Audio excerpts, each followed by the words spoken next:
Good evening, everyone. We are back here on a Tuesday night fixing to talk some NCAA tournament action, apparently. They asked me to host this. I'm not real sure why. I guess because this is something about dancing and being from Texas, we know how to get it going. So I guess we're going to talk a little foxtrot, maybe even throw in a little Macarena. I don't know exactly what all we're going to talk. Oh, that's the wrong kind of dance. I'm sorry. I need to do some better research, I guess. Oh, the big dance. That's okay. So nonetheless, we'll get into it here in a little bit. But first, let's run through who we got joining us this evening on here. We got our man, Robert of WTP for Life up in the building. Got the little shelf. He built a bracket behind him. He's ready to go. Got his big game coming up tonight. We'll talk about that in a little bit. How's everything in your world, Robert? Oh, everything's going good, man. I only had 8 students today, man. Shit, I'm living in heaven right now. Only 8 students. Shoot, I'm feeling good. They all coming back Thursday. Don't speak that into existence. Popping on the stream in and out up there in the right-hand corner is our man, One Take Zay. How's it going over there? Man, it's cold. What are you out doing? You rolling around out there? No, I'm at work, man. It's cold as hell out here, man. Yeah. It ain't nothing. It's that simple. And I just got done being sick too, But it's cool, We gotta do what we gotta do. Well, it's good. I'm glad to see you on the stream with us joining tonight. We got our man Level Up Sports 10 down in the bottom left corner of your screen. Moss Bird, what's going on, fella? I'm feeling pretty good, man. An off day finally.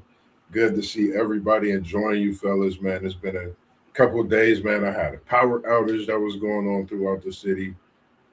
Just getting acquainted with this new job schedule. Just glad to be back on, man. Talking what we talk on sports and just looking to do so much more. Glad to see we have our Spotify going as well as our Patreon.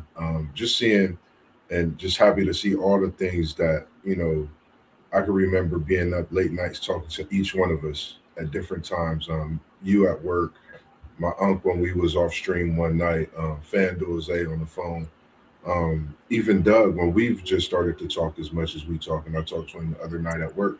So all the things that we talk about, just watching them come to fruition and just watching the growth and the grind that we, put out coming to, man, it's just been a blessing. And I'm glad to be here to do what we do, man.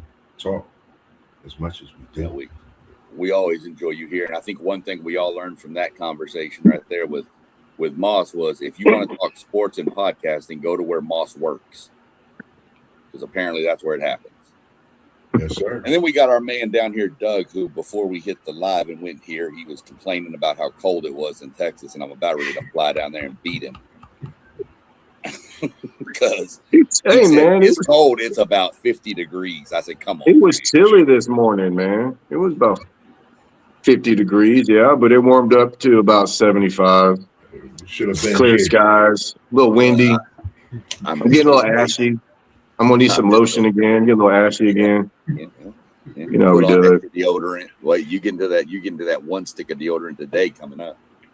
Oh yeah, that clinical, that $12 a stick deodorant coming up, man. Right. But I'm good. I'm doing good, man. Good to see y'all. I'm glad to hear it. Hope your daughter's doing well with her softball team. So, without further ado, we'll jump into it. We got one game going on right now. UMBC, who knocked off number 1 seed Virginia a couple of years ago, taking on Howard. Last I saw, we were at the half, and Howard had an 8-point lead. Don't know if that's still where we're at. Let me get a quick update on that. They're still leading. If they're still leading, you have a score? 54-45. So it's a 9-point game right now with about 16 minutes left in the second half. So I don't know if y'all have any thoughts on that game or not. I know we'll have some thoughts on the next game tonight, but anybody got any thoughts on the UMBC and Howard matchup, and any chance we'll see either one of them give Michigan any kind of run? What I do don't, you say? I don't really see them giving them a run. I would say it's good to see a team like Howard not just get into the tournament but get a win and play the way they're playing. Some of these schools I've noticed over the years has been knocking on the door, whether it's been in their conference tournament, being in that position of being a championship and losing the championship. But now you're seeing teams win their championship games in their conference and get into this March Madness tournament, which is a good thing. I love it for Howard. I have a cousin, like a nephew that goes there. He's doing a lot of great things for Howard, young Phil Town. So it's just good to see a lot of those things that you don't know about, stories that to come out and people will start discussing as well. So it's just good for both of those schools as well as Howard to be in this tournament and get them a good win as well.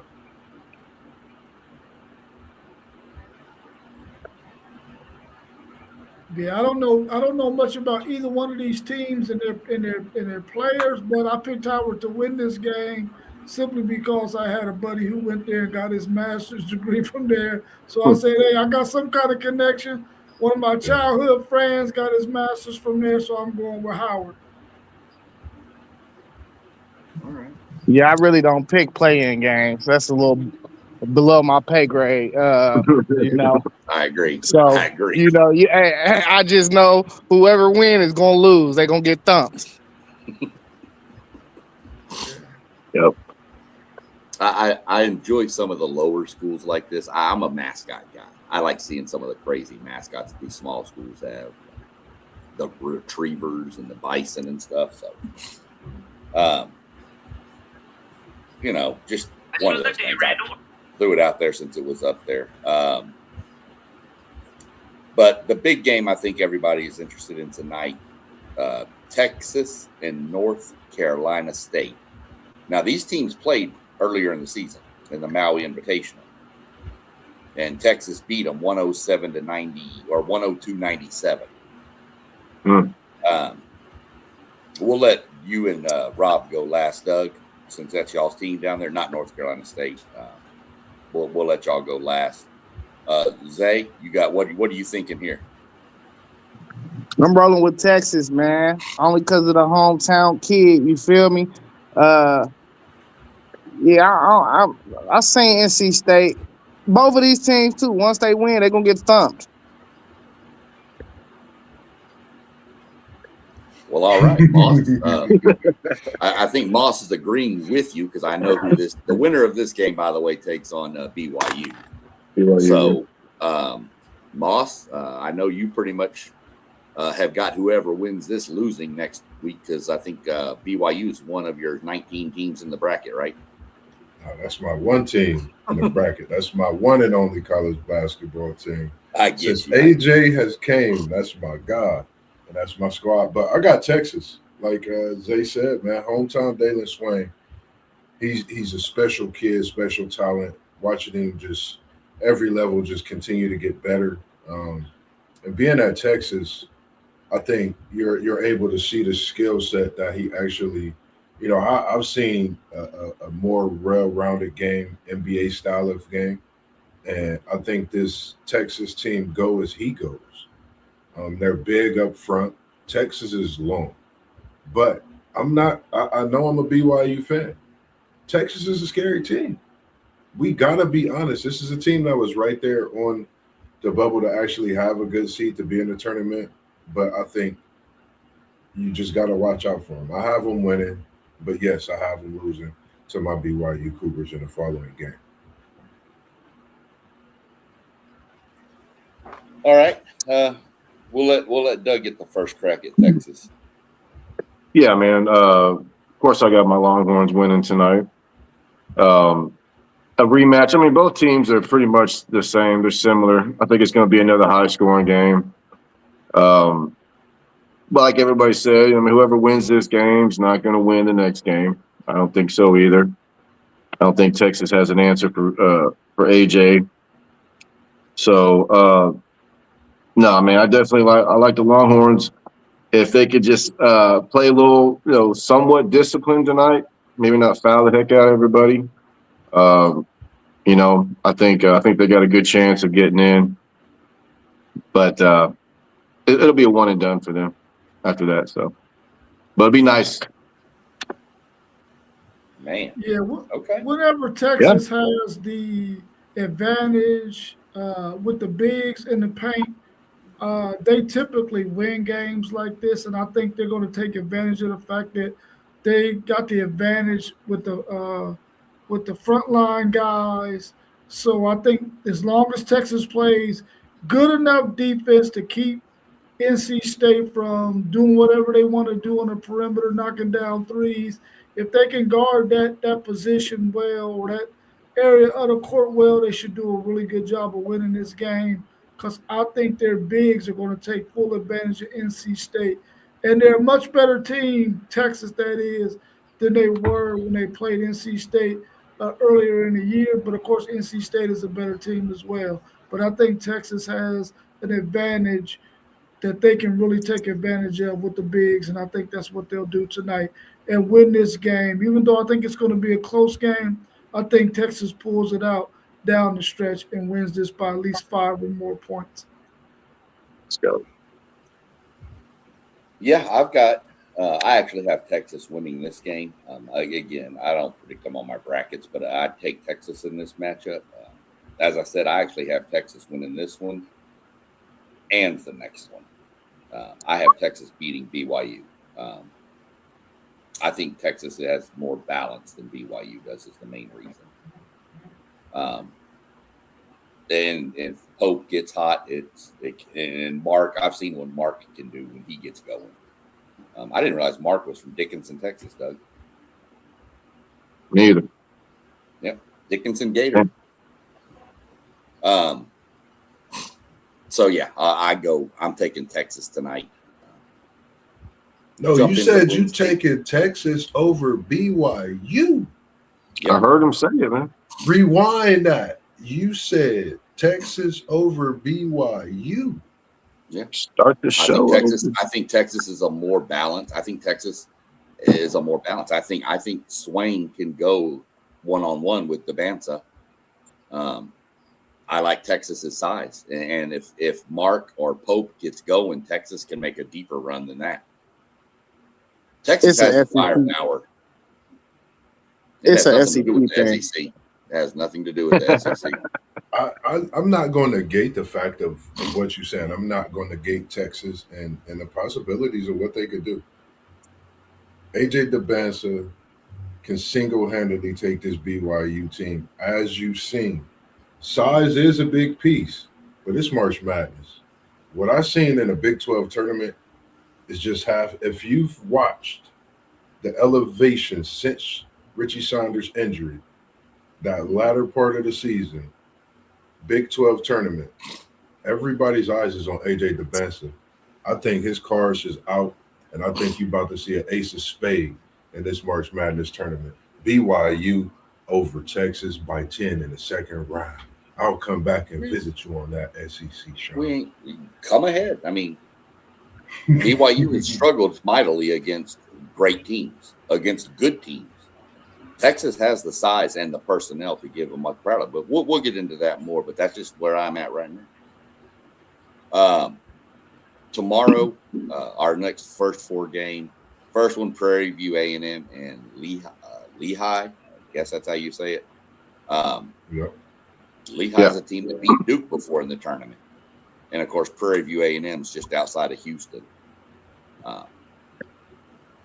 They won the SWAC, I believe.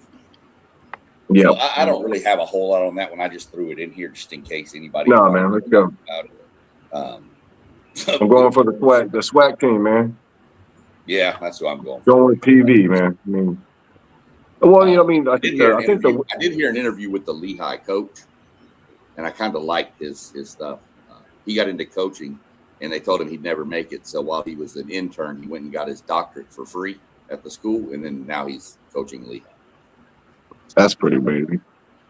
But the game I'm sure everybody wants to say something about tomorrow night is the Mustangs of Southern Methodist University taking on the Redhawks of Miami of Ohio. And kind of lumping this in with that question is, how big of an advantage is it for Miami to be playing right down the road in Dayton? So give me y'all's thoughts on that one and what you got, and also on the how big of an advantage is it to be playing right there. And doesn't matter whoever wants to pop off first.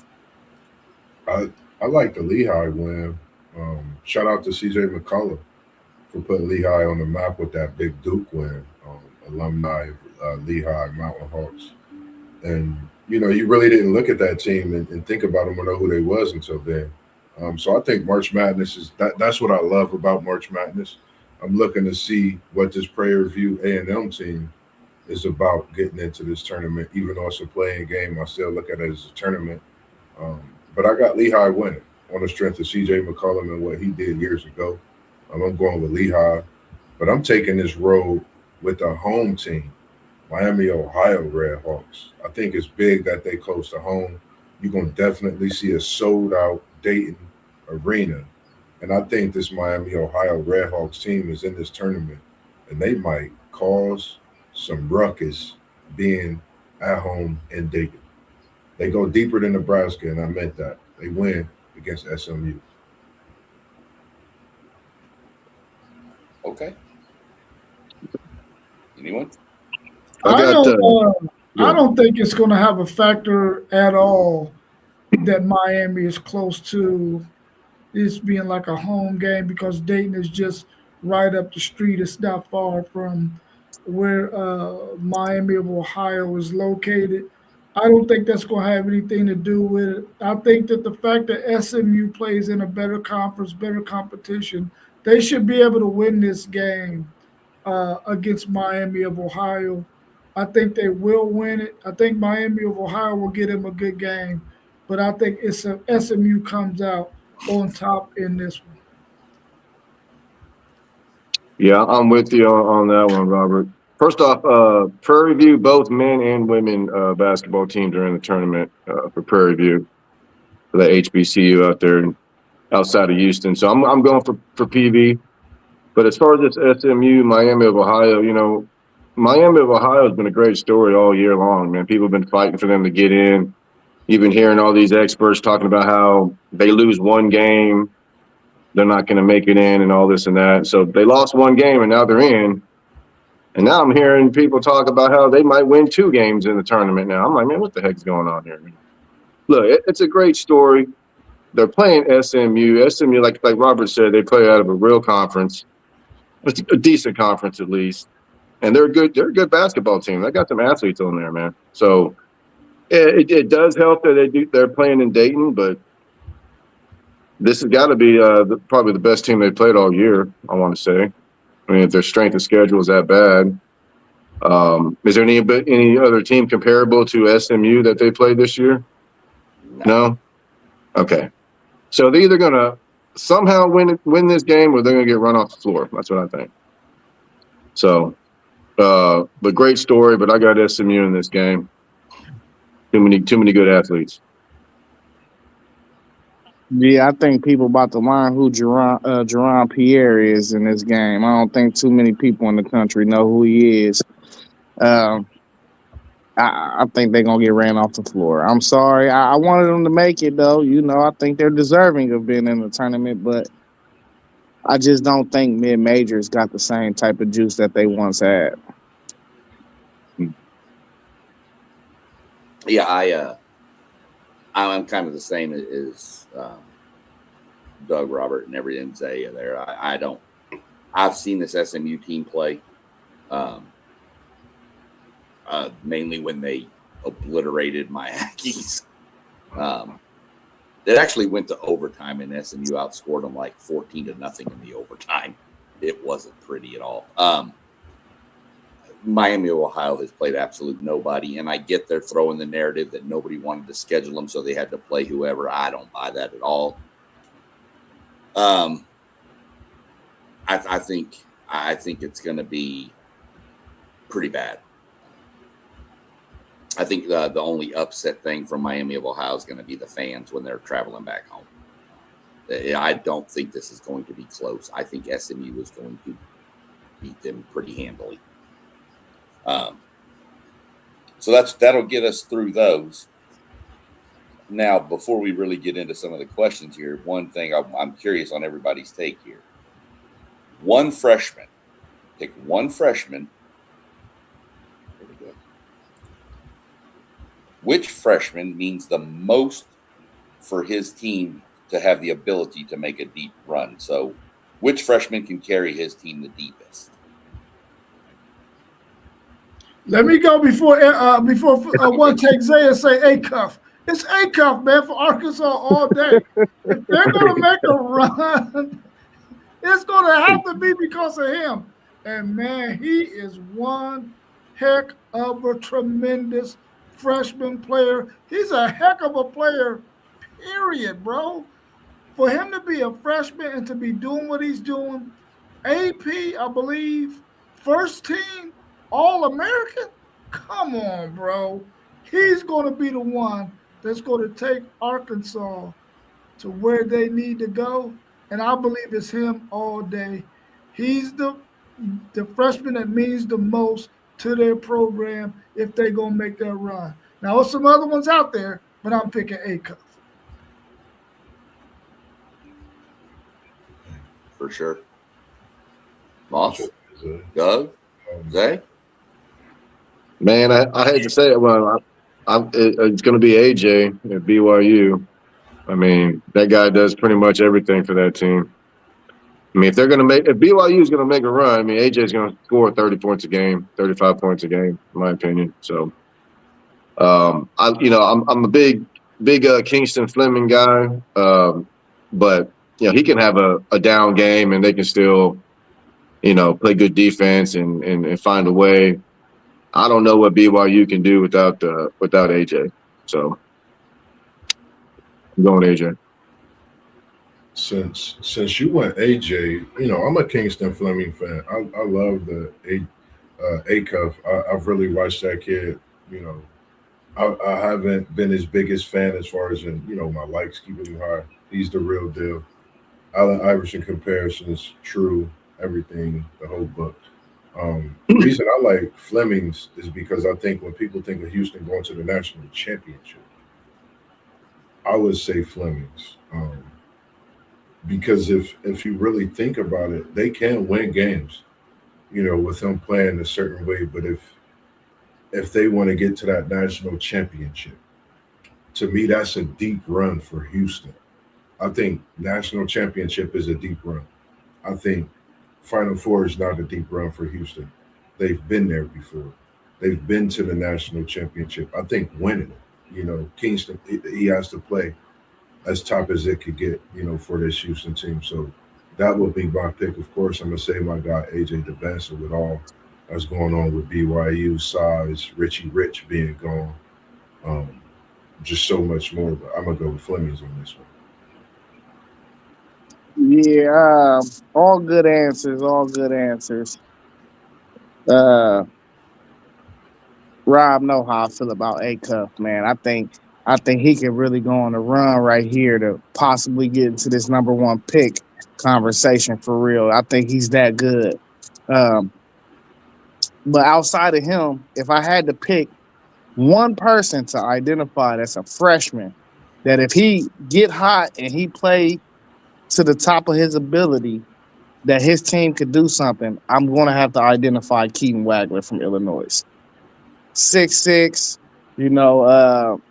his game kind of remind me of like a Tyrese Halliburton, just less of a passer, a bit of less of a passer. But when this dude is on, he on, man. And with all the finesse and stretch shooting that they got on that team, I think the floor might be able to be open for him to really get off and improve his stock. He's already a lottery pick, but I think he could possibly enter the top 7, with a nice run right here. So I'm gonna go Keaton Wagler, and I don't think that. Well, we'll get to that. We'll get to that.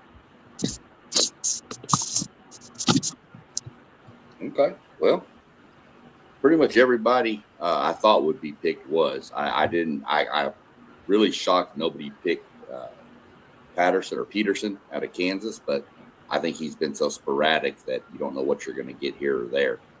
And So for me, the easy answer was Acuff. I don't see anybody. He means so much to that team. So that's where I'd probably lean is Acuff. But all of them, great answers. I mean, every one of them you make a case for. You can even make a case for the other freshman in Houston, Sinak. Oh yeah, I like that kid. How important he could be with his size and length for rebounding if like we saw the other day where what's his name was off, when the guards were off. Yeah, when Fleming and Sharp were off, somebody like him could step up and make a big difference. So there's another one to keep an eye on there. You know what I heard? What I heard about Sinak that blew my mind, dude, is I heard that out of high school he had a motor problem, man. Like he wasn't, And then when I watched him play, I was like, I thought he was like, man, this kid hustles. I mean, he's diving for balls, he's crashing the board as a freshman. And I heard it coming out of high school, he had motor issues. Well, he's with Calvin Sampson now, so fix that up. I mean, if that's a knock on you coming out of high school, if you got a motor issue, that's one coach to go for that you'll either won't have the motor issue or you be gone. Right. Definitely. All definitely good answers in my mind there. I already kind of know the answer to this for one of our people on the podcast up there. One take. Which would you prefer going into March? Would you rather have tremendous guard play, or would you rather have the size like a Florida front line? I'm going with guard play all day, every day of the week, because you're not making it far in March Madness without good guard play. You just can't. Like you've seen people make it far without bigs and just have elite guard play. There's no vice versa on it. As the great, I can't think of his name right now. He got to have them puppy set, the guards, man. When he said he got the puppy set, I love it. I think it's guard play. I was a guard. I think, we ran 4-5 guards in high school in our tournament run. We had 5 guards. We went with a small ball lineup. You got to have guards. You're able to stretch the floor. You could do so much. You could get the bigs, of course, in foul trouble, but you can hit shots, man. You could do so much, man, with having that guard play. Yeah, it got to be guards, man, because they handle the ball the majority of the time, and they're the ones who get them set up the bigs. But they also can create their own shots. When you got good guard play, man, it really changes the dynamic of the game, especially if you got good guards and you got some bigs who can handle their business scoring the ball as well. But a team only goes as far as those guards are going to take them. And I think good guard play is definitely more important than having the front line size. Yeah, I've always been a front guy, but in this tournament, guard play, it's always been guard play in most cases. But just to defend the big guys, I mean, look, you got some big guys up front like Michigan and like Florida. I mean, they can open up lanes. You get the ball down there, double team. It just does so much to help the guards as well. And plus, on the defensive side of the ball, rebounding, block shots, things like that. That's all important too. But I think in this tournament, it's always been guard play. So I'm a big, but I'm going guard. Well, I'm gonna just be devil's advocate, and I'm gonna take the front line, especially if I can get Florida's front line. Exactly. It's not very often do you see a 7-footer dribbling up, go between his legs, and pull up for a 3. It's a different kind of does that. But that's normally I would go guard play. But just to throw a little love to the big fellas down there slinging it around, what Darius Slay called it on the SEC Network, the boom boom room. So I'll take the front line. I think the front line can be just as impactful. Granted, the guards carry it all the time, but if you've got a good front line, they're going to have to collapse. And if you've got guys that can, that's going to force the defense to come down. You get people in foul trouble, So, like I said, that's just me playing devil's advocate to give the front line a little bit of love. So, looking through it all, who do you think? What region is the hardest to get out of? And we'll start with let's start with Doug down there in the bottom on this one. Man, I like this Duke region. What region is that anyway? The East. In the East, yeah. Now, I like this Duke region, man. You look at Ohio State, TCU. That's, you want to talk about an even match. They're 8-9. They should be even, but dude, that is going to be so serious game right there. St. John's, Northern Iowa. Yeah, watch out for this Northern Iowa team, man. I heard they are the slowest paced offense out there. So this might be, one of those low scoring games, even though they're, I think, 10.5-point dog. But you got Kansas. You know how Kansas has been playing, but they're still blue blood. This Louisville, South Florida. My goodness, dude, these are great games. Michigan State, UCLA, UCF. That's going to be another banger. And you got UConn in the mix too. I'm gonna go with the East in this one right here, man. That'd be the hardest one to get out of, in my opinion. See, which to me is totally reversed because Duke is the number 1 overall seed. They should technically have the easiest path, and to me, they don't. No. Man, I'm gonna say the South, man. I think the South has probably the best 5 teams out of any of those regions. You got Florida, you got Iowa, you got Vanderbilt, you got Nebraska, you got Illinois, you got St. Mary's, you got Houston. I think any of those teams can possibly beat a UConn, a UCLA, a Kansas, TCU. So I think that South region might be the toughest one. I think you named every team in the South region, but I think you skipped one. I could have said that in there, man, but I wanted to say St. Mary's instead. I don't blame you. You know how the game goes, SEC, Sean? For sure I do. Moss, what are you looking at? I was looking at, of course, the bracket with, BYU in it. But I kind of like that same bracket.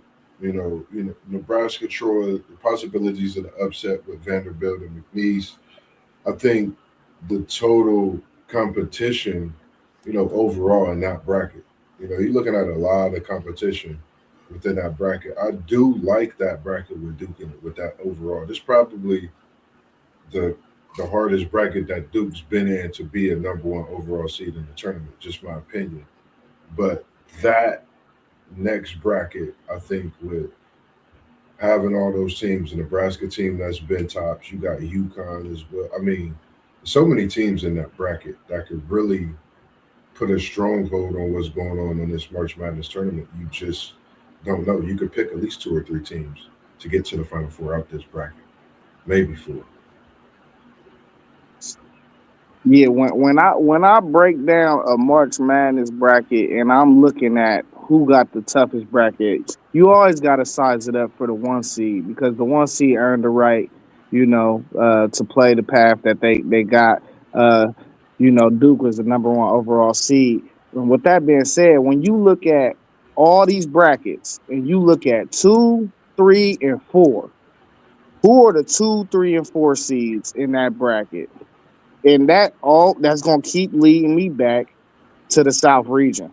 That South region 2, 3, and 4 seed, if you stack them up against every other region, I will much rather have every other region than them three teams to come out of there. Because I'm just looking over here. You got the blue blood bracket that Duke is in. They got all blue bloods in there. It's all blue bloods, but how many of them teams are really good? How many teams do we really fear out of them blue bloods this year?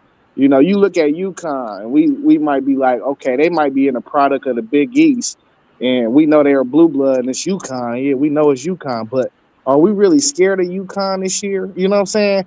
And then you go over to Arizona, they got Purdue, who I think is the worst 2 seed out of everybody.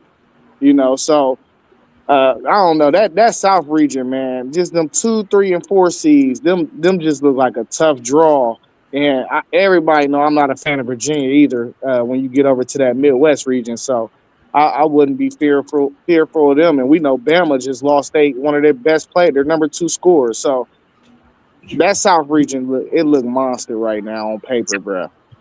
Real quick, Zay. The crazy thing about that South region too is when you got the Nebraska Troy, the Vanderbilt McNeese. Both of them games could actually have advances with higher digit seeds. We know what McNeese has done. This Troy team, I haven't heard nobody talk about them as much as they have this year and what the possibilities of them doing in this tournament over this Nebraska team. I've been waiting to see that 13-4, and y'all know how I feel about Nebraska. I mean, I like them, I love them, but they might be waiting until next year to get them a tournament win. Just my thoughts. So I think that shows the strength. Hey, they didn't do Florida. They didn't do Florida no favors because really Iowa and Clemson might be 2 of the better 8, 9 seeds in the bracket as well. You know what I'm saying? And you just lost to Vandy. You just lost to them. So they ain't do them no favors down there, man. I lose to Vandy. You got ran out the gym. Yeah. Man. And don't let Caleb Wilson come back, because if Caleb Wilson come back, North Carolina got the best player in the whole region. And if he was playing, he would have been my pick for that question that SEC Sean had with freshmen, because I think when Caleb Wilson got hurt, I put everything on chalk talk for North Carolina in this tournament. I don't know if I have enough faith in them without Caleb Wilson. I mean, I love the university. Nothing against the players, but Caleb Wilson is that much to that team. Sound like he might be back, though.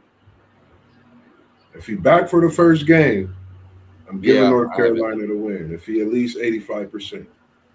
Yeah, I don't know about the first. I've heard he could come back. I'm just not sure where he sits right now for their first game. But to be honest, I think they're going to need him in the first game to get by VCU. But yeah, for sure.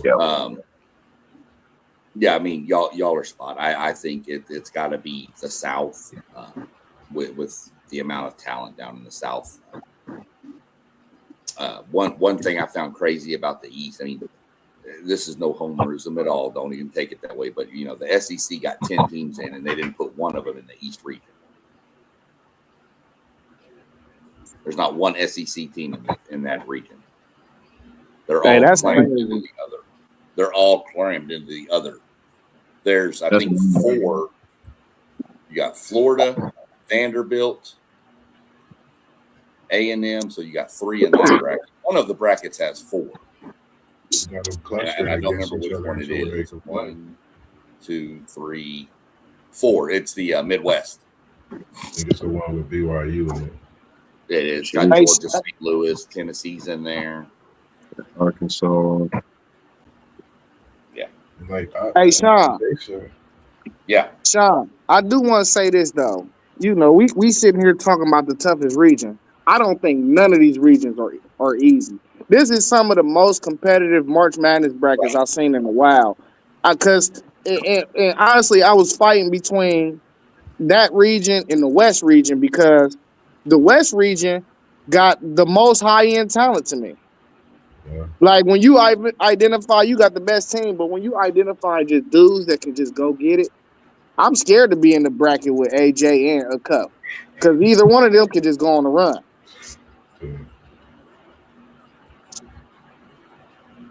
And Parlay Poe, he shouted out Wisconsin. He said that was his sleeper team, and that Wisconsin team ain't no joke. Yeah, they're good. That's the thing with it is, it was tough to. I mean, you could have made a case probably for most of the brackets, but I just you got a point there with the West. I mean, the West has got some crazy matchups that could come out of it. And we'll get into some of those here in a few. So just a quick question here. Would you take a 1 seed or the field in this year's tournament to cut down the nets? You get all 4 1 seeds or everybody else. Who you taking? I'm taking all the 1 seeds, bro. I'm taking all the 1 seeds. They're too strong. Winning this sucker. Yeah, as a gambler, man, I'm gonna have to go with 1 seeds too because, they ain't just 1 seeds for no reason. You know what I'm saying? Right. Moss? I agree. Even though, I want to say the field, but go ahead, Zay. I was about to say, even though I got a 1 seed going down in the second round. Man, That's interesting. I'm going with the field on that note, Zay. let's go. I just gotta be good. You know me, man. I don't know. Let's go. I mean, we done seen a lot with college basketball this season. I think every 1 seed has got their takedown at some point. We know with Duke, Zay said the question about when they get in foul trouble. The parity in this year's tournament, I think when it all boils down to it, I think if a team get hot, I don't care who you are, you get hot, you win for good money. And if you keep that train rolling, guess what? March Madness, NIL, everybody gonna be rolling at your door with a red carpet and more. I just think it's that type of year, man. No number 1 seed getting the championship this year. I don't know why. I'm just gonna say that. Yeah, as another gambling man with you, Zay, I'm taking the 1 seeds, but I'd probably sling a couple of dollars over towards the field too. Just to cover it, man. Just to cover Yeah. it. You gotta have a backup plan. See, I'm not a gambler, man, so I don't know. I do think I think it's wide open. I think you could see a 2, 3, 4 seed win this thing. Somebody like an Iowa State could easily win this whole thing. But just kind of, I heard that the other day. Somebody asked that on the radio this morning, and I was like, that's pretty good. I'd like to get y'all's take on it. So in round 1, we always see upsets. What is your highest seed to pull a win off in round 1? Zay, you want to jump it? I could see Kennesaw State beating Gonzaga.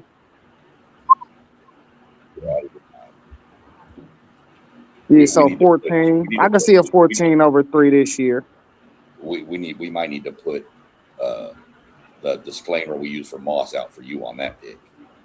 I mean, what special did you see from Gonzaga this year? They not special this year, and they are mid-major, just like these other teams for real. I know. They like the Pepperdine. You mentioned that one game, Kennesaw State. Kennesaw State's good at track. You know that. Hey, and you got to be wary about teams like that when it's a year like this, when they're not stacked, because Kennesaw State not going to be scared of them. They going to be like, nah, we done face teams just like y'all this year, and, it's something about playing that schedule that Gonzaga play when they not stacked. You're not playing high-end competition every night, bruh. You could come out there and drop an egg. So, listen, it's March, man. We done seen crazier stuff. What's your thoughts on this one, huh? Man, I like what FanDuel said. I mean, one take Zed just said about that Kennesaw State over Gonzaga, because I'm thinking to myself, as a Texas fan, and it might sound like some homerism, Let's go. but if Texas wins tonight, I think they can I think they can get BYU, and I think they can get Gonzaga too. Will they? Probably not. But they got a good enough team that they can get both of them. They can get both of them. But I'm going with VCU 11 seed over North Carolina. I think that VCU is going to beat North Carolina, especially if they don't have Wilson. Is that his name, Wilson? Yeah. Yes, sir. I think they beat them, man. I'm going with VCU 11 seed over that number 6 seed North Carolina. Yeah, I got two number 11s winning. VCU, I'm with Rob on that one against North Carolina, and I'm gonna take South Florida against Louisville. South Florida can ball, man. They've had a great season this year, so I think they're really dangerous. So I'm gonna say two of them, two 11 seeds, possibly a 10 seed in UCF, but I'm gonna go VCU in South Florida. I'm with you. I was looking at that game, and not having Michael Brown Jr. for Louisville is going to suck. You know, he's a guard with oozing talent as well. I think we haven't even got to see half of his potential with his injury in the second half of the season. So I'm going to go with you with that win in USF.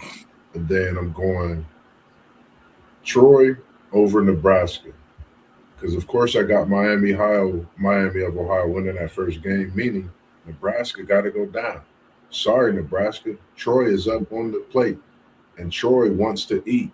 They want to stay in March Madness to survive, to get into that 32. So I think this is Troy's year, and they've been knocking on the door for years. If you go look at their history, I think it's time they're due for a win in this March Madness tournament. So why not be over a Big Ten powerhouse in Nebraska with the season they had? So I'm taking the Troy Trojans over Nebraska 13-4. If that happens, Nebraska might cancel basketball forever. After never having a win, they should be at lock to get a win this year.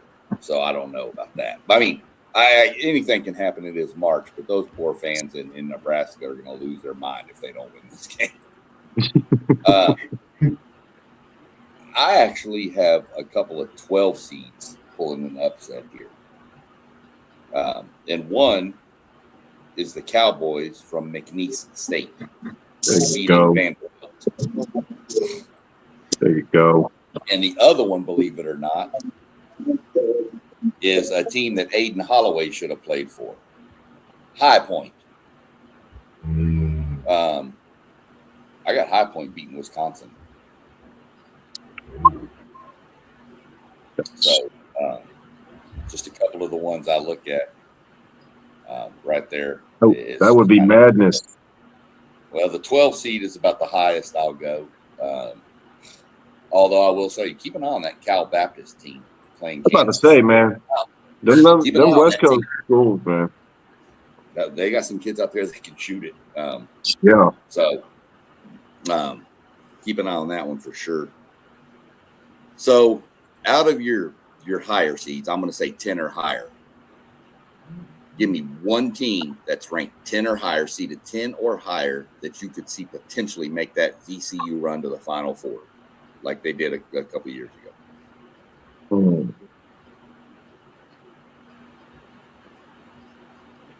SEC, Sean, I don't know that there is one, but I'm gonna have to go with my homer. I'm gonna have to go with my homerism again. Listen, I really do believe if Texas big guy can stay out of foul trouble, bro, they can beat NC State, they can beat BYU, they can beat Gonzaga, and they can beat Purdue.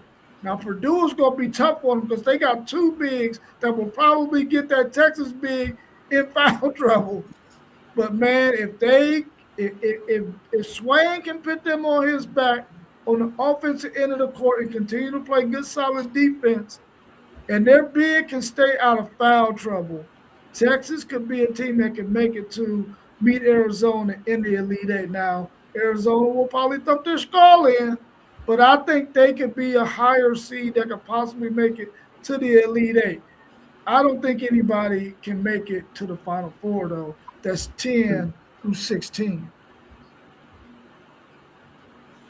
Yeah, that's 10 through 16 is going to be tough, but I say Elite Eight. I was looking at VCU, and I don't know why I've been with the hometown teams. Um, Maybe somewhat of some homerism, but I don't know. I'm an Ohio guy. I like the way our basketball teams have been playing these last few years. But Akron, a team everybody don't really talk about. I think the Akron Zips and VCU, the way they guards play, and they got bigs that do their job. They rebound, they block shots, they get after it. And I think both of these teams have that Madness mindset. They want to get in March Madness and cause some havoc. They want to be that team to put on these performances for the world to see, like, hey, we not just a small school. We here in Division I basketball. We in this tournament for a reason. So I'm gonna go Akron and VCU. Yeah. All right, Sean. I don't see no 10 or higher. The three highest seeds I see that I got a realistic path to go to the Final Four. I would have to say is UCLA is the highest seed at a 7. I think the bracket is set up pretty solid for them. That if some of the right things happen, that they could get to the Final Four. And Vandy is another team that's a 5 seed, I believe. I could see if they can win a second round game. I could see them stretching to the Final Four. And BYU, who's a 6 seed, I think they gonna have the best player on the court every game. And anytime you got the best player on the court, you always got a chance. Talk to me, Zay. Talk to me one thing. Appreciate it. Sean, when it comes to 10 to 16, I mean, that's going to be tough, man. But I'll throw a 10 out there. Santa Clara, possibly. I think they're going to beat Kentucky. I think they want that coach fired anyway, so that might be good for Kentucky fans. So, these West Coast teams, man, you got to watch out for them, man. I mean, they play late. Nobody knows much about them. They beat up on each other. These Cal Riverside, and there's Bulletins and all these teams out there, man. They're pretty evenly matched, I think. And Santa Clara, what they in? Who they play, man, over there? They out there with Gonzaga. Yeah, they were Gonzaga, exactly. I was about to say they. Yeah, man. I mean, if a 10 seed is going to do it, I think they have a shot. But other than that, I don't think anybody. I mean, it's going to be a 1 seed probably, but watch out for Santa Clara. They're going to beat Kentucky. Yeah, I don't necessarily believe anybody's going to do it, but I know, we've had it happen a few times over the past few years. So I wanted to see with the parity we seem to be facing, what we thought. I mean, I think a team like UCF could make a run. I mean, that's a team that took down Texas Tech when they were still healthy. So then they came down to Houston. I think there's a chance. I don't know. I don't know about the Final Four. I could see Sweet 16, Elite 8 for sure for a 10 seed or 2 or higher, but I don't think we're going to see what we saw. God, what was it a couple years ago? We had a couple of high seeds in the Final Four. Like, wasn't there a 12 and a 14? FIU might have been one. It was FIU or yeah. FIU and DCU both made it. Yeah. They were both like 11 and 13 or something. So, Yeah. I mean, it's madness. They call it that for a reason, so we don't know. But I agree. I don't think it'll happen, but I was just curious if anybody thought there was a chance we could see something like that again. So, before we hit this one question, I want to throw this one out there. We're up at about 55 minutes right now. Give me 1 or 2 matchups that intrigue you the most in round 1. Just 1 or 2, no more. And the first one that caught my eye was Ohio State TCU. I don't know why, but the 8-9 matchup. I'm interested in seeing that game. That's going to be a great game. UCLA, UCF. I mean, like you said, UCF. They played pretty good when they beat Texas Tech. That was impressive. When they came down to Houston, I thought that was going to be a banger, man. And Houston took care of them pretty good. So you never know what team's going to show up. So, but the first one that came to mind that really caught my eye was this Ohio State TCU game. That's going to be a good one for me. I think for me it was Just seeing the UCLA, up close, watching UCF, seeing how Fox and Bo played together. I think that matchup is, I don't know if that's like, we consider that a banger. That type of matchup during the season is called a banger, as well as the Texas Tech and Akron matchup. That's going to be something to see because I spoke highly on Texas Tech, and when I seen this matchup, I said, "Damn!" I shook my head because it's tough for me to go against Texas Tech, but this Akron team, I know, a couple players pops personally, and these kids has come to that Akron team and made a difference, but other players as well. And it's just a different thing here in Ohio. They come into play in March Madness, and this could be that team, kind of like Ike Jefferson and Hampton, and getting the upset against Iowa State years ago. So don't think it can't happen. I think it will happen. So I'm taking the Zips, but I think that's a great matchup as well. Yeah, when it comes to first round, man, I love all 8, 9, and 7-10 matchups. I don't think you can ever really go wrong with those matchups because them are the most comparable teams in the bracket usually.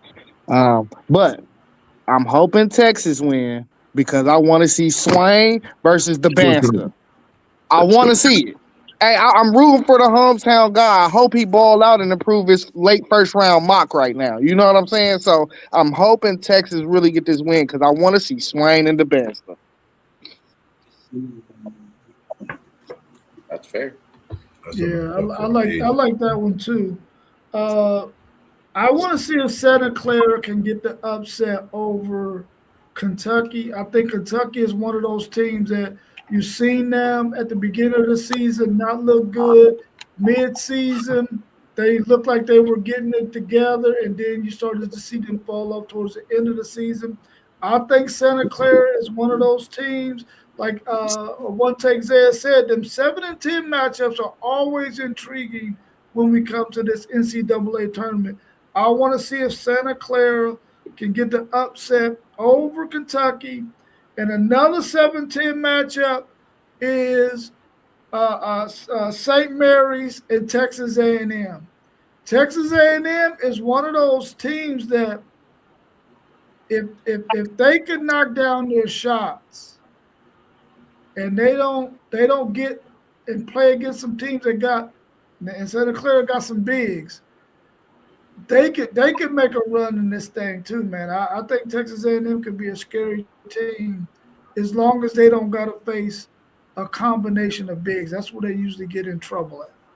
But those two matchups are the two that's intriguing me the most. Yeah, I like. I'm kind of curious about this Missouri, Miami, Florida game.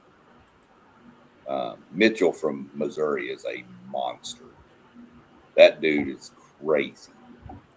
The other game I had my eye on was an 8-9 matchup. I want to see what this St. Louis team is really all about going up against Georgia. Georgia led the nation in like dunks this year. They dunked on everybody. They got was it Dominique Wilkins' son out there? Yeah. They got Blue Kane, weirdest name. Kid can shoot. If he's on, he can do some stuff. So they got some kids out there in Georgia that can go, and they like to get up and down the floor. So I'm gonna keep an eye on that. Those are really some of the two I'm watching. I mean, y'all mentioned the other ones. There's numerous other ones I'm interested in, but y'all mentioned all them, so we won't spend a lot of time. But the story of the week by far has got to be this Aiden Holloway story coming out of Alabama. And for those that I don't know, haven't just come out of a coma or something, he was caught with 2.1 pounds of marijuana. Now, according to the report I read today, had it been 2.2, it would have reached the threshold of going up in charges. So he was under that allegedly. But again, all this is whatever's going on He is out. They're trying to figure out if he's going to be able to play. Though I don't think he should play. That's just my opinion. Well, what are your thoughts on this, and how does this affect the way you see Alabama moving forward?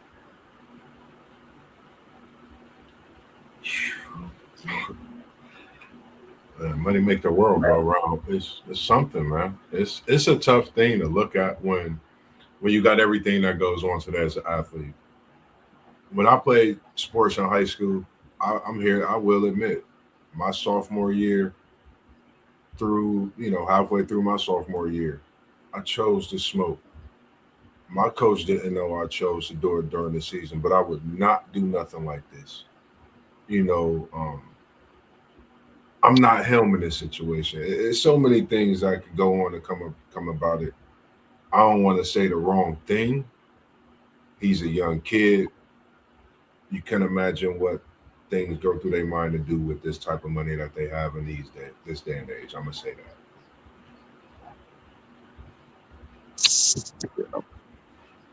Yeah, Stephen, they say the weed. We always get in trouble about the weed. It's ridiculous, bro. I just don't understand. The Ohio limit, just for viewers out there, is 2.5 ounces. Right. Sean saying he had 2 pounds on him. That ain't just no smoke sack, man. What are you doing? No, exactly. That ain't no dub sack. Yeah, you ain't about to just smoke out the family, bro. I don't know what you're doing. So I have no sympathy, and we can keep calling these younger adults kids, but at some point, man, people got to be held accountable. 2 pounds of weed, man. Come on, you about to make a run. You the second leading scorer on an SEC team. Do you want to go to the NBA? I will never understand it. Sorry, but I ain't sorry. I will never understand it. Yeah, I'm with you on that one, Take. I mean, it wasn't like a freaking dime bag or something, some personal. What's this kid doing with 2 pounds, bro? Like, that just don't make any sense to me.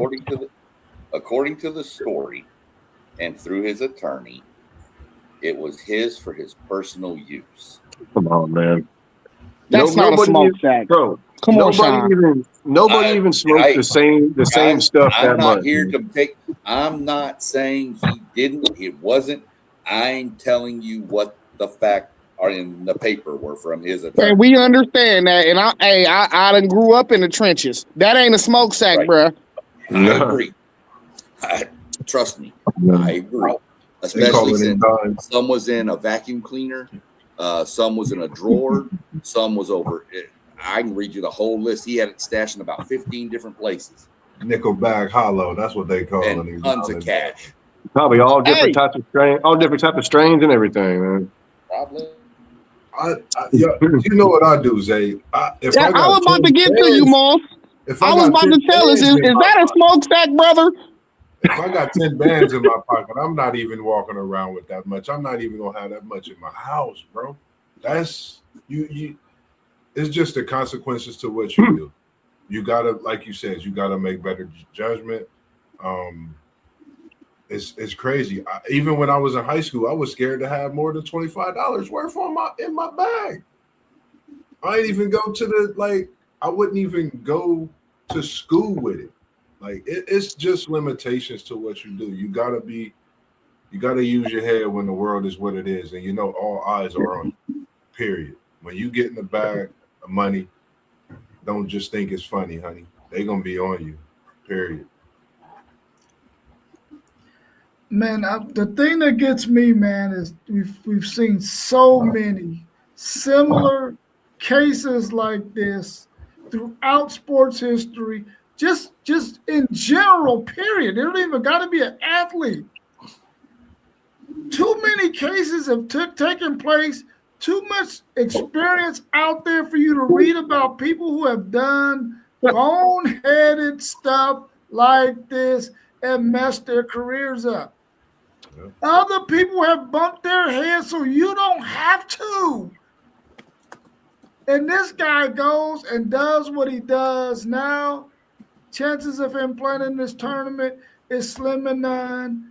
The NBA, if he is a prospect, is probably thinking to themselves, if this dude is this boneheaded to blow an opportunity to play in the best basketball league in the world, being the NBA, then this guy don't deserve to even be on any of our rosters because this dude's a bonehead. You just can't make those kind of mistakes, man. You're a young man. I'm quite sure you're getting enough NIL money. You're the second leading scorer on your team. I'm quite sure you're getting enough money to do the things that you need to do, that you don't have to have 2+ pounds of marijuana on you. I just don't get it. I don't understand it.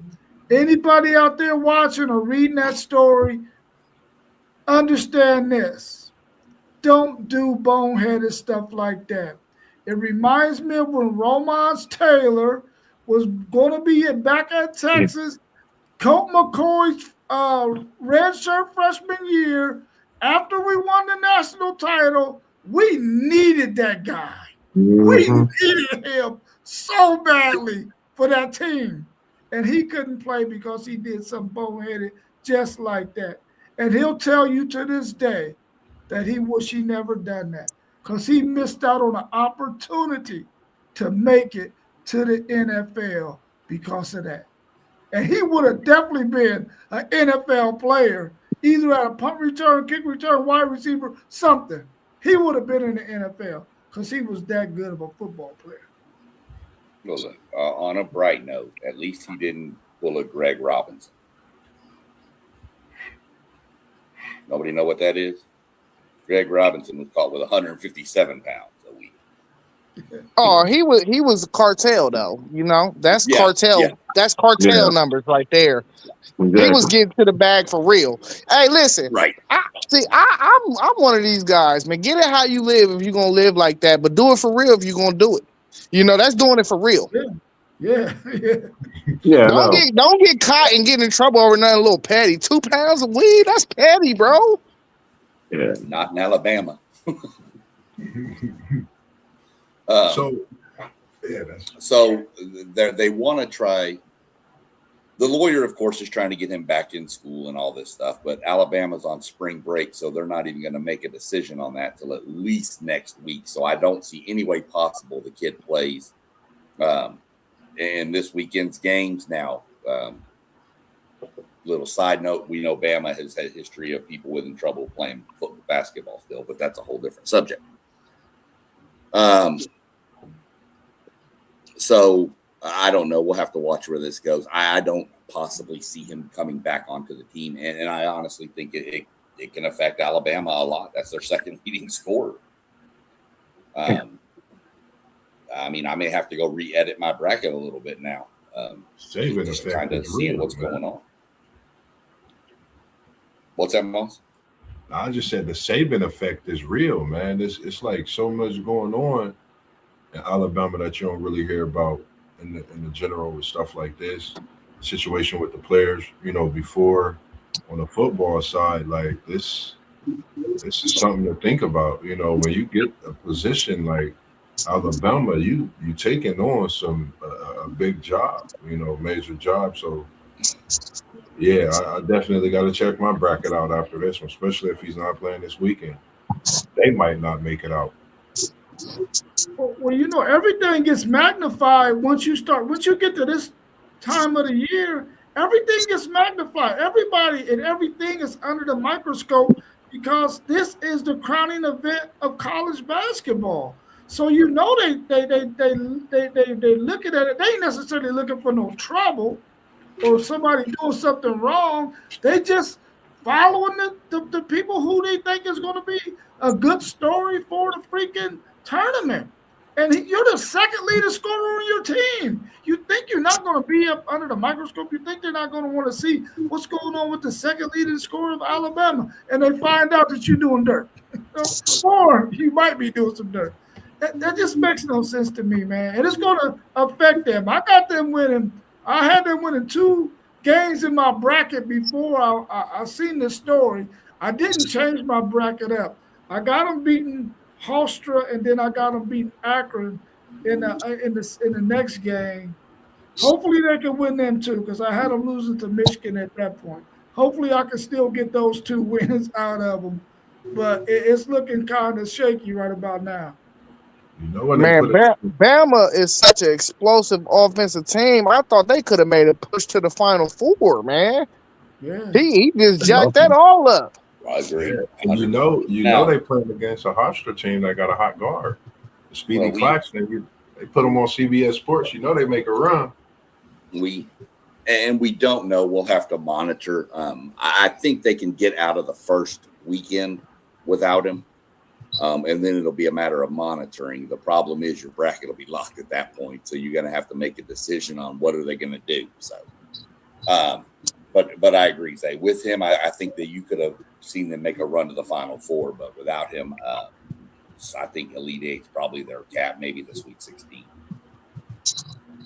Did y'all hear, and I didn't put this in here because it came up today when I was on the way home, so I want to touch on it real quick. Did you hear any of the complaining coming out that I've heard from the Miami area about the travel to where they got to go to play? How they're having to go to St. Louis, Missouri to play Missouri. Who Missouri got? Miami in St. Louis. And then the winner of that, let's say Missouri wins, and they get Purdue in St. Louis. Oh, that's okay. That's what I said. I said, what does it matter, really? I mean, I know. You're there. I do like the fact that A&M's first round. The one thing that gives me a little confidence with our game is it is in Oklahoma City. So I know there's going to be a ton of A&M fans there. Mm-hmm. So, other than that, is there anything else y'all want to throw out? Anything else you want to bring up or whatever? I know we're about 10 minutes away, 15 minutes away from tip-off, so I know we want to get these 2 Longhorn boys out of here. Let me say something. Y'all better be real careful with my Buckeyes, man, because the way they lined us up, we look like we could make a push to the Elite Eight this year. We're a bad matchup for Duke, and I'm saying it right here, right now. You need to beat TCU first. Hey, relax. Let's go. That's gonna be a good one, man. I'll take the play, man. I'm gonna make 2 brackets on my ESPN tonight, and I'm picking your Buckeyes to beat the Dukies in one of them. Hey, no. Hey, Rob, I'm gonna give you your money when I see you, but I refunded everybody their money, so I'm gonna just send you the CBS. I sent everybody else because we ain't have enough people join. Sean, he still wanted to win that $30-$40. Man, come on, man, that's candy money. We just gonna refund. Everybody gonna play for free. All right. The one on I'm doing the one on ESPN. I'm gonna send it to chat and the fantasy one. Remember, I was going on vacations. I was going to use that $30 and swing by and meet up with Aiden Holloway. Tomorrow I'll probably do some of the. Is that too soon? Is that too soon? I'm sorry. No. Oh my God. The women's tournament tipped off tomorrow, I believe. So I'm gonna give a little glimpse into some of that talk tomorrow for Women's Wednesday. Still continuing out this month, respecting the ladies of the world who give us birth and give us, ability to do what we do today, talk and whatsoever. Definitely looking to get that with everything going on with the softball with Doug Jones' daughter. They got a lot going on with their tournaments. We still have that conversation coming and looking to add a couple more conversations and have some City League coaches that I'm in talks with that'll be coming on for conversations as well. Other than that, man, just continuing to do what we do, spreading the word about our Spotify, Patreon, as well as our website as much as possible as I can. And if you guys can send me some low glimpse or whatever you got, even videos of yourself, I'm trying to put us a monster edit together to get that out there as well also. Yeah, I'll shoot you some little short videos I got from NASCAR stuff that I've got saved up for me. What time are you planning on doing that tomorrow, Moss? Probably the usual time, 7:45. I just wanted to make sure I'm probably going to jump on about 6-ish, 6:30. I need to go ahead and throw my preview in for this weekend's racing because we get cranked up Friday this weekend. We're racing on an egg. Gotcha. Tune in to find out what that means later. All right. If it's a better time, it's going to be an excellent weekend. So, yeah, we're going to tune in for that. We got some breaking news coming out of the NASCAR world. By the way, the Columbus Blue Jackets are up 4-1 right now, pushing for the playoffs still. We do have our first final in the Final Four. Howard took down UMBC 86-83. Howard won that too. Way to go, Howard. Yes. Yep. So we have our first final of the college basketball world cranking up. It shows, still says 9:15 for y'all's Texas thing. So anything else? Not for me. All right, Robert, you want to plug our glorious, wonderful website. And before you do, can I are you able to put the links to the Patreon and stuff up there on that website? Yeah, send them to me. Yeah. I will. I'll send them over to you. Yep, I can do that. Those of you who are tuning in, make sure that you go to our website, WTPSportsDudes.com. Check out what we got in our blogs and in our news section. Also, go check out all of our bios so you can learn a little bit more about us and why we do this to bring good sports content to you week in, week out. And also go and check out some of the questions we got on there. We would love to hear your answers.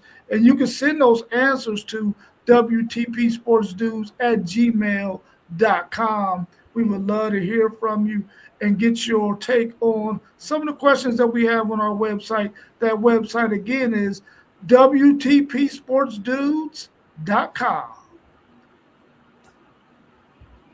Good sound. Yeah, it's definitely a place y'all can learn to get to know all of us. We need to get a little bio written up for Doug too. It'll just have to be a short one. We don't need to worry about him too much.